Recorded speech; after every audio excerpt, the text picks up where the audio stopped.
বিরুদ্ধে অভিযোগ হলো যে উনি মোটেই দেশভক্ত নন। আমি যখনই আপনার কোনো ফিল্ম রিলিজ হওয়ার থাকে তখনই আপনার দেশভক্তি নিয়ে প্রশ্ন ওঠে। সোশ্যাল মিডিয়াতে আজকাল লেখা হচ্ছে যে পেহেলগাঁওতে এত মর্মান্তিক ঘটনা ঘটে গেল, ধর্ম জিজ্ঞেস করে মানুষকে গুলি করা হলো। আমির খান চুপ করে রইলেন। এই যে ঘটনা ঘটেছে, এই যে অ্যাটাক হয়েছে, জঙ্গি হামলা হয়েছে আমাদের দেশের উপরে, আমাদের দেশের মানুষের উপরে।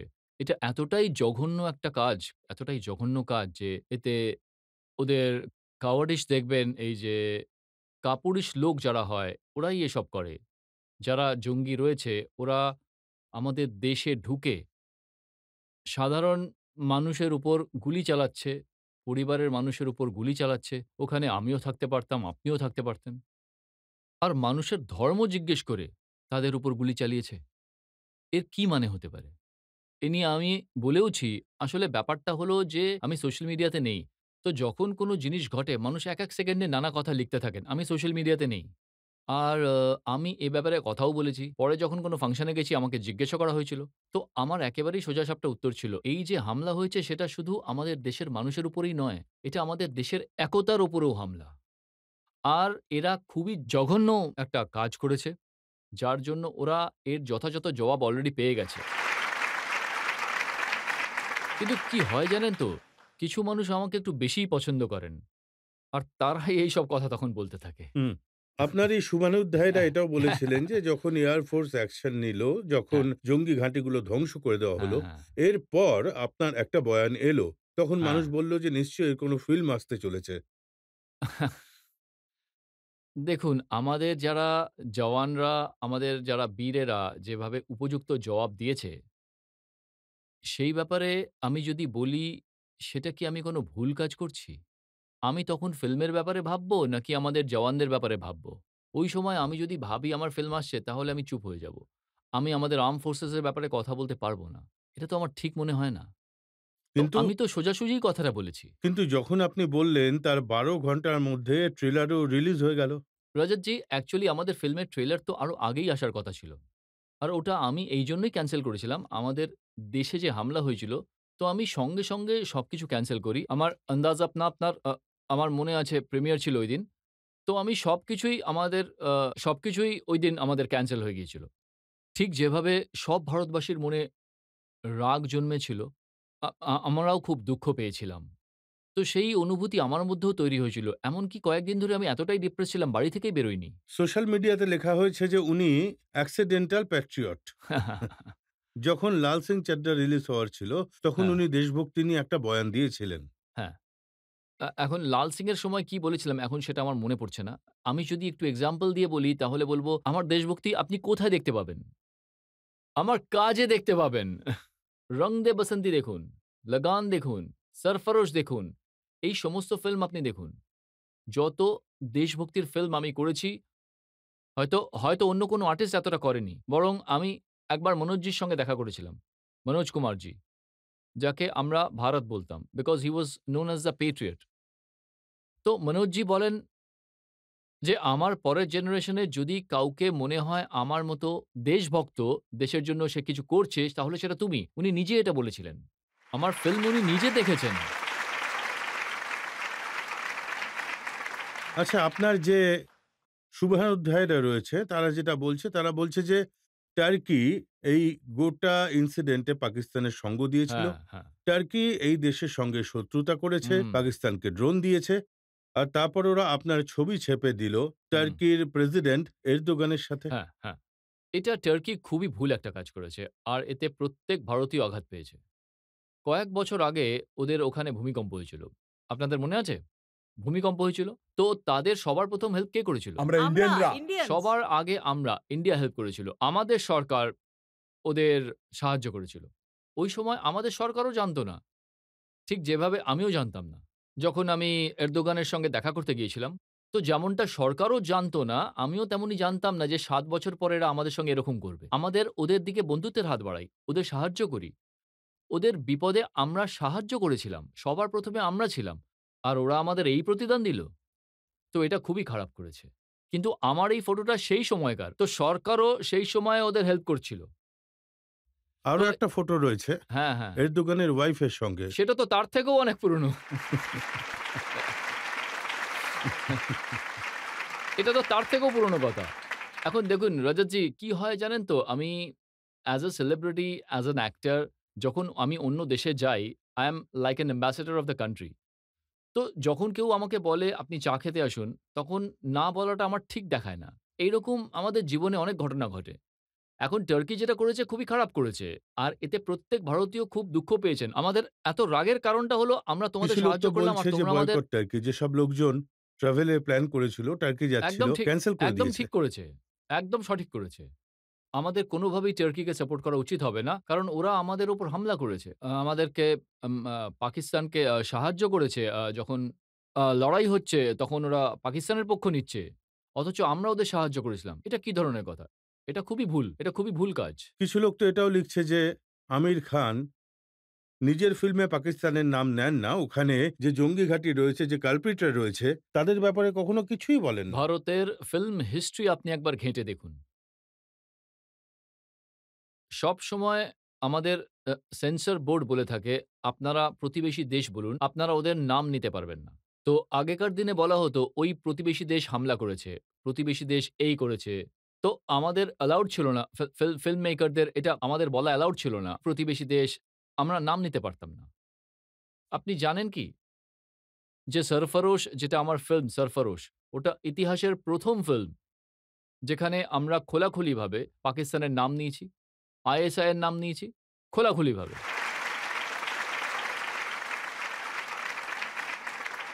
জন বলেছিল এটা সেন্সর বোর্ডে পাস হবে না। তো আমি বলি, "কেন পাস করবে না? আমরা ওদের বোঝাবো।" যে যখন পার্লামেন্টে আদভানিজি বলতে পারেন যে পাকিস্তান আমাদের উপর আমাদের সঙ্গে খারাপ আচরণ করছে। আইএসআই আমাদের উপর গোয়েন্দাগিরি চালাচ্ছে। আমাদের দেশে জঙ্গি ঢুকিয়ে দিচ্ছে।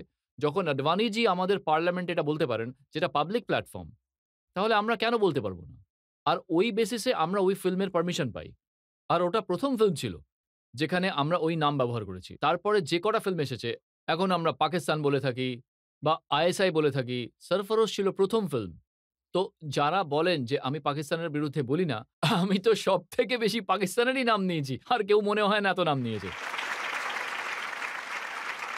আমার মনে আছে ওই ফিল্মে নাসিরুদ্দিন শাহকে আইএসআই এজেন্ট বলা হ্যাঁ, হয়েছিল, নাম নিয়ে আইএসআই বলা এজেন্ট হয়েছিল।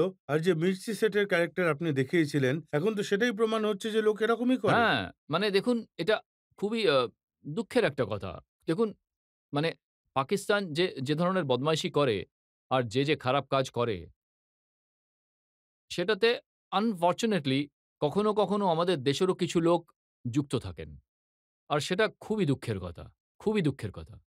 আমার যে চরিত্র ছিল 'সরফরোশে' এসিপি রাঠোর, যে সবাইকে ধরে ফেলে, তা সে ভারতীয়ই হোক বা ভারতের বিরুদ্ধেই কাজ করুক।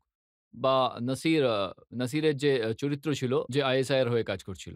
তো কখনো লোকে বলে যে সব ফিল্ম মেকারদের এটাই চিন্তা হয় যে আমাদের ফিল্ম পাকিস্তানেও দেখানো হবে, হ্যাঁ, সেখান থেকেও ভালো কামাই হবে। হ্যাঁ। তো এই জন্য একটু ঠান্ডা থাকো, পাকিস্তানের বিরুদ্ধে বেশি বলো না। আপনি জানেন কি 'সরফরোশের' পর আমার নামে আ অনেক নেগেটিভ এসেছিল পাকিস্তান থেকে। যে আপনি আমাদের নামে কি দেখাচ্ছেন এইসব বলে অনেক নেগেটিভ কমেন্ট এসেছিল। আপনাকে আরেকটাও কথা বলি। আমার ফিল্ম 'দাঙ্গল' মনে আছে? যখন 'দাঙ্গল' রিলিজ হয়েছিল তো Disney was a one of the producer উনারা প্রেজেন্ট করেছিলেন। উনারা বলেছিলেন যে পাকিস্তানের সেন্সর থেকে আমাদের রিঅ্যাকশন এসেছে যে এতে শেষ পর্যন্ত যখন গীতা ফোগাট জিতল, তো এরপর আমাদের তিরঙ্গা উপরে তোলা হলো। আর আমাদের জাতীয় সঙ্গীত বাজানো হলো। তো উনারা বলেন যে এই দুটো জিনিস আপনাকে বাদ দিতে হবে। ভারতের ন্যাশনাল অ্যানথেম বাদ দিতে হবে। আর আপনি ইন্ডিয়ান ফ্ল্যাগ সরিয়ে দিন। তা না হলে আমরা এই ফিল্ম পাস করতে পারব না। তো আমি ১ সেকেন্ডে ওদেরকে বলি ডিজনি কর্তাদের যে আমাদের ফিল্ম পাকিস্তানে রিলিজ হবে না। তো উনারা বলেন যে হ্যাঁ, মানে ১ সেকেন্ডে আমি মানে আমার চিন্তা করারও দরকার পড়েনি। তো উনারা বলেন আমাদের বিজনেসে এটার প্রভাব পড়বে। আমাদের লোকসান হবে। I said যে এইরকম বলবে যে আমাদের ইন্ডিয়ান ফ্ল্যাগ সরিয়ে দাও আর যে বলবে আমাদের জাতীয় সঙ্গীত ছড়িয়ে দাও, তাদের প্রতি আমার ইন্টারেস্টই নেই। ঐরকম ব্যবসা আমার চাইই না। সবচেয়ে বেশি ব্যবসা আপনি যদি কোথাও থেকে করে থাকেন, হুম। টাকা কামিয়ে থাকেন, সেটা হলো চায়না থেকে। না, না, ইন্ডিয়া থেকেই হয়েছে। আমার সবথেকে বেশি রোজগার ইন্ডিয়া থেকেই হয়েছে। চায়নাতে একটা ফিল্ম আমার ভালো চলেছে, 'দাঙ্গল', ২ টো ফিল্মে। একটা 'সিক্রেট সুপারস্টার' আর একটা 'দাঙ্গল'। কিন্তু আমার সবথেকে বেশি কিন্তু রোজগার কিন্তু চায়নাতে এখান থেকেই আপনাকে খুব হয়েছে। বড় সুপারস্টার মনে করা হয়। হ্যাঁ, হ্যাঁ। ওরা আমার ফিল্ম খুব পছন্দ করে। হ্যাঁ, আপনি তো চাইনিজদের হ্যাঁ। মতো দেখতেও নন। আজকাল লোকে জিজ্ঞেস করছে যে ভাই টার্কি শত্রু, আপনি ওখানে গেছিলেন। আর চায়না পাকিস্তানকে সাপোর্ট করছে, আর চায়নাতে আপনি বড় স্টার। এতে আমি কি করব? ওই সময় যখন 'দাঙ্গল' রিলিজ হয়, 'সিক্রেট সুপারস্টার' রিলিজ হয়েছিল, তখন তো আমাদের চায়নাদের সঙ্গে কোনো সমস্যাই ছিল না। চায়নাদের সঙ্গে আমাদের বন্ধুত্ব ছিল। আর চাইনিজ গভর্নমেন্ট আপনাকে অ্যাওয়ার্ডও দিয়েছে, ন্যাশনাল ট্রেজার অফ ইন্ডিয়া। হ্যাঁ, ওরা আমাকে অ্যাওয়ার্ড দিয়েছে। National treasure of India. কিন্তু আপনি একবার ভেবে দেখুন, ওরা কিন্তু বলেনি ন্যাশনাল ট্রেজার অফ চায়না। ওরা বলেছে ন্যাশনাল ট্রেজার অফ ইন্ডিয়া।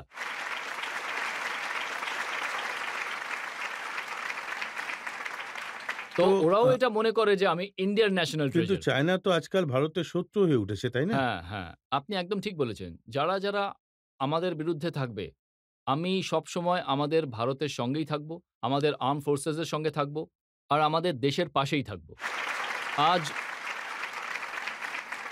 দেখুন, ইন্টারন্যাশনাল কমিউনিটির এটা বোঝা খুব দরকার যে, আরে ভাই, ওরা আমাদের ইনোসেন্ট সিভিলিয়ানদের একটা টেররিস্ট অ্যাটাক এর মাধ্যমে মেরেছে। এটা গোটা বিশ্বের বোঝা উচিত যে শুরুটা ওরা করেছে। ওরা আমাদের ইনোসেন্ট মানুষদের মেরেছে। এটা কোনো পদ্ধতি? এটা তো মানবতার উপর আঘাত। ওদের তো লজ্জা হওয়া উচিত এই কাজের জন্য। কোনো ধর্মই এটা বলে না যে তোমরা ইনোসেন্ট মানুষদেরকে মারো। আর এই টেররিস্টরা যেটা করছে, আমি ওদের ইসলামিক মনেই করি না। আমি তো ওদের মুসলমানও মনে করি না। কারণ ইসলামে লেখা রয়েছে আপনি যখন কাউকে আপনি কোনো ইনোসেন্ট ব্যক্তিকে মারতেই পারেন না। আপনি মেয়েদের গায়ে হাত ওঠাতে পারেন না। আপনি বাচ্চাদের মারতে পারেন না। এই সবকিছু আমাদের ধর্মে রয়েছে, ইসলামে রয়েছে। তো এরা যেটা করছে সেটা ধর্মের বিরুদ্ধাচরণ করছে। ভুল করছে ওরা। জনগণের থেকে ২ একটা প্রশ্ন নিতে পারি? এই কিছুদিন আগে অপারেশন সিন্দুর হয়েছিল আর আমরা জানতে পেরেছি যে পাকিস্তানের টেররিস্ট ক্যাম্পসগুলোকে উড়িয়ে দেওয়া হয়েছে। মুড়িয়ে দিয়েছে, হ্যাঁ, আর এতে আমরা খুবই গর্বিত হয়েছিলাম। একদম। কিন্তু ওই সময় আপনার কিরম লেগেছিল? আপনি কি ফিল আমিও করেছিলেন? সেটাই ফিল করেছি যেটা আপনি ফিল করেছেন। আপনার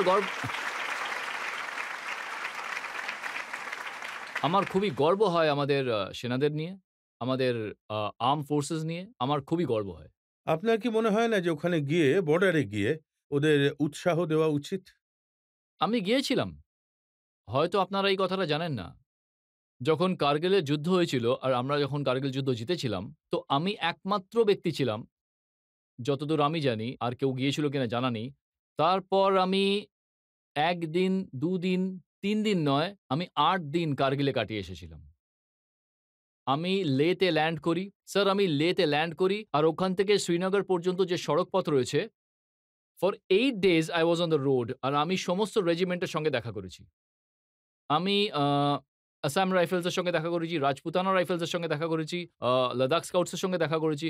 যতগুলো মানে আমার সমস্ত রেজিমেন্টের নামও মনে নেই। কিন্তু যতগুলো রেজিমেন্ট ছিল, ওই ৮ দিনে আমি শুধু জওয়ানদের সঙ্গে দেখা করেছি। আর আমি শুধুমাত্র ওনাদের উৎসাহ বাড়াতে গিয়েছিলাম যে, "আপনারা আমাদের জন্য যুদ্ধ জিতেছেন। আপনারা আমাদের রক্ষা করেছেন। আমি আপনাদের প্রণাম জানাই এবং আমি আপনাদের কাছে কৃতজ্ঞ।" আমি এটা করেছি। আমি হয়তো একমাত্র, আর কেউ কি গিয়েছিল আমায় বলুন তো? না, আর কেউ আরো আপনি বেশ বলুন? কিছু লোক হুম। গেছিলেন। ওখানে ওনারা গান করেছেন, ডান্স করেছেন, তারপর ফিরে এসছেন।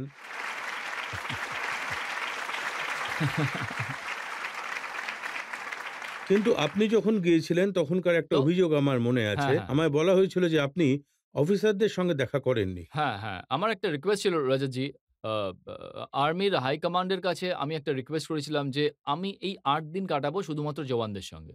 যদিও অফিসাররা তো ওনাদের সঙ্গে থাকবেনই। কিন্তু আমি পুরো সময়টা শুধুমাত্র জওয়ানদের সঙ্গেই কাটাতে চাই। তো এইজন্য আমি একটা রিকোয়েস্ট করেছিলাম যে, আমি শুধু জওয়ানদের সঙ্গেই কাটাতে চাই। আর ওনাদের সঙ্গে অফিসাররাও থাকবেন। আর এই কথাটা এক্ষুনি মনে পড়ল, আবার ভুলে গেলাম আমি। গজনি আপনি হয়ে গজনী গেছেন। হয়ে গেছেন। গজনী হয়ে গেছি আমি, ঠিক।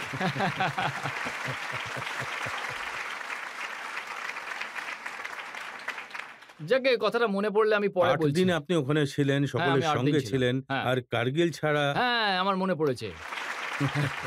মনে পড়েছে আমার। দেখুন, এটা খুবই বড় একটা কথা স্যার। এটা খুব বড় একটা কথা বলতে যাচ্ছি। আপনিও আমার সঙ্গে একমত হবেন। হ্যাঁ, আমি ওখানে গিয়েছিলাম ওনাদের সকলের উৎসাহ বাড়াতে। ৮ দিন যখন ওনাদের সঙ্গে আমি থাকলাম, তো আমি রিয়ালাইজ করলাম যে আমাদের যে ইন্ডিয়ান আর্মি, আমাদের যে জওয়ান, ওনাদের উৎসাহ দেওয়ার জন্য যাওয়ার দরকারই নেই। একদম ঠিক বলেছেন।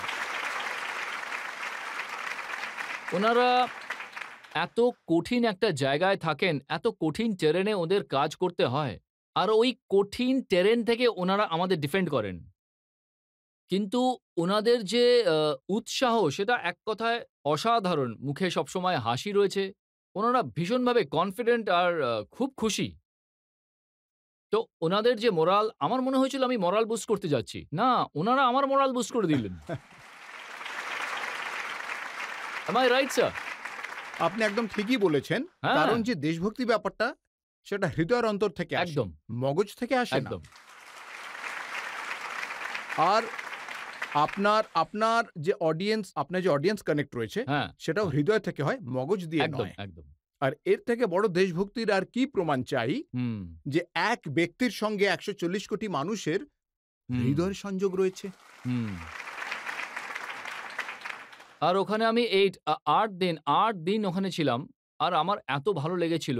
আমি ওনাদের সঙ্গে খাবার খেয়েছি, ওনাদের সঙ্গে বসেছি। আমি ওনাদের জীবনের ব্যাপারে জিজ্ঞাসা করেছি। একবার তো আমি বর্ডারের বাঙ্কারে রাত কাটিয়েছিলাম। ওখানে ৬-৮ জন সোলজার ছিলেন। তো আমি সারা রাত বর্ডারে একটা বাঙ্কারে আমি রাত কাটিয়েছিলাম। I don't think এরকম কেউ করেছে। আসলে কি জানেন তো? আসলে ব্যাপারটা হলো এই যে আপনি জিজ্ঞেস করছেন রাজাজি, তবেই আমি বলছি। কিন্তু এটা কি ভালো দেখায়? আমি জায়গায়, জায়গায় গিয়ে বলবো, "ভাই আমি এটা করেছি, আমি এইটা করেছি।" আমার এটা নেচার নয়। আমি নিজের জগতে থাকি, কাজ করি, কিন্তু বলে বেড়াই না। কিন্তু আপনি আমাকে প্রশ্ন করলেই বলছি। আর এটা ভালো হয়েছে আপনি আমাকে প্রশ্ন করেছেন বলেই এত কথা বাইরে এলো। আমারও মনে পড়ছে। আমার তো স্বভাব হয়ে গেছে প্রশ্ন জিজ্ঞেস করার। না, না আপনি খুবই ভালো প্রশ্ন করেন। আমার আপনার শো খুবই ভালো লাগে। খুব মজা পাই।